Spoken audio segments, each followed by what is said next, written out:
Two female boxers who previously failed a gender eligibility test have been cleared to compete at the Paris 2024 Olympics. What's up, fight fans? Welcome to my channel. This is Johnny, and in today's video, we're gonna be going over a very serious and important topic going on right now in the world of boxing. Before we open that up, guys, I wanna tell you a quick short story, a little bit of context on why this is important to me, very personal to how I was raised.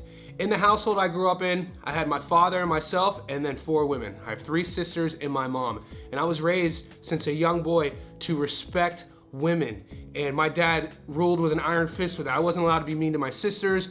When I would bring a new girlfriend home, my dad would pull them aside and say, hey, if my son is ever mean to you, you call me and let me know and I'll straighten him out. This permanently instilled revelry, admiration, respect, love into everyone I've ever dated. Now, that being said, my 2 older sisters were equally, if not better, of athletes than I was. And I was a Division I scholarship baseball player, and my 2 older sisters were equally as savage on the playing fields. When I think about them losing the opportunity to play high school sports, college sports, even if they were playing Olympic sports at the time, due to the fact of a man, a biological man taking their position, that would bother me. Now, they weren't combat athletes, they played fast pitch and basketball. So this wasn't even a topic growing up in the 80s and 90s. I'm 42 years old. We know in the news all of these identity politics going on, ultra progressive politicians using basically very real human talking points and topics as cannon fodder, using us as commodities, the politicians,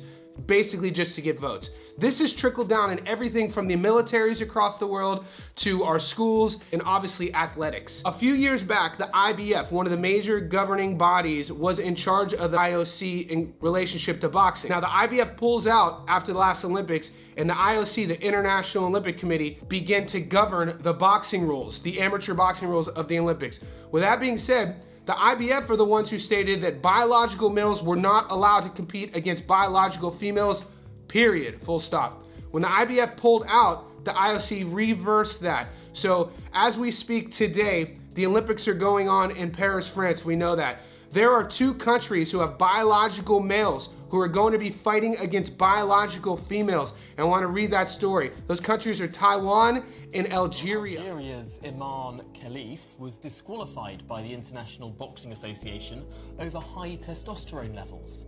And Taiwan's Lin Yu-ting failed a biochemical test for gender eligibility.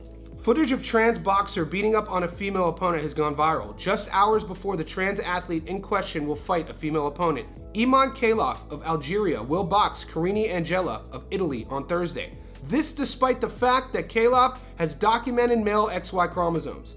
Khalif, along with Lin Yu-ting of Taiwan, was banned from boxing at the World Championships last year. This because of the fact that Khalif and Yu-ting were proven to be biological males. Footage of Khalif dishing out hefty punishment on Mexico's Brianda Tamara, the bout taking place in December of 2022, shows how much stronger Khalif was in comparison to her female opponent. Now, with plenty of fans taking to social media to express their outrage, and with experts and former champions such as Barry McGuinn also letting their strong feelings be known, groups such as Fair Play for Women have also objected. On Thursday, a male boxer will fight a female boxer while the crowds cheer and the TV audiences watch on. Sex testing confirms Khalif has male XY chromosomes, reads a message from the Fair Play for Women. As to the footage of Khalif hitting Tamara, the words Tamara spoke after the fight have also been making the rounds, and I quote, "When I fought her, I felt very much out of my depth," Tamara wrote on social media. "Her blows hurt me a lot. I don't think I'd ever felt like that in my 13 years as a boxer, nor in my sparring with men. Thank God that day I got out of the ring safely, and it's good that they finally realized," end quote.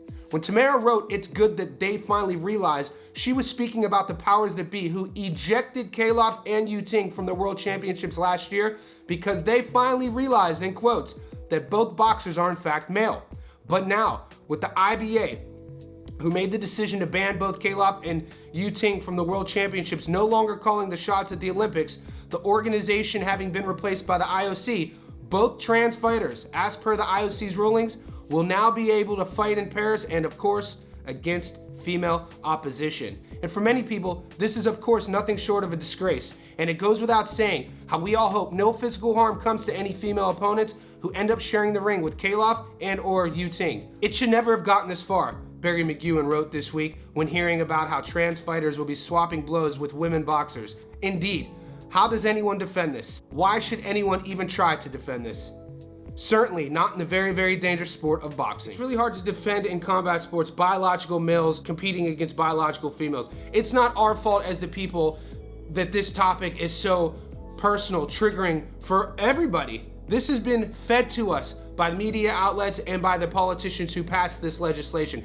This isn't Leah Thomas, who's a swimmer, who's biological male swimming against females. This isn't the power lifter from New Zealand, who is a biological male lifting against biological females. We know all of those records were wiped out because of one word, testosterone. This is a sport of boxing, the one that we love, where people die. Male versus male, you could die. You could have irreversible brain damage. You could have trauma that will stick with you until you die if you're fortunate enough to live after a brutal beatdown. Males carry testosterone. I wanted to do this story just to shed the light on what's going on, and in the comment section below, I really appreciate it if you be kind, be respectful, but be insightful with your opinions and comments below. Thank you. But you say that you're a woman, that's what they think is important. And in most other sports, this is not allowed, certainly in the biggest Olympic sports. But what's happened in boxing is that it was always sex-based. It's one of the few that never got this wrong because of the safety issues.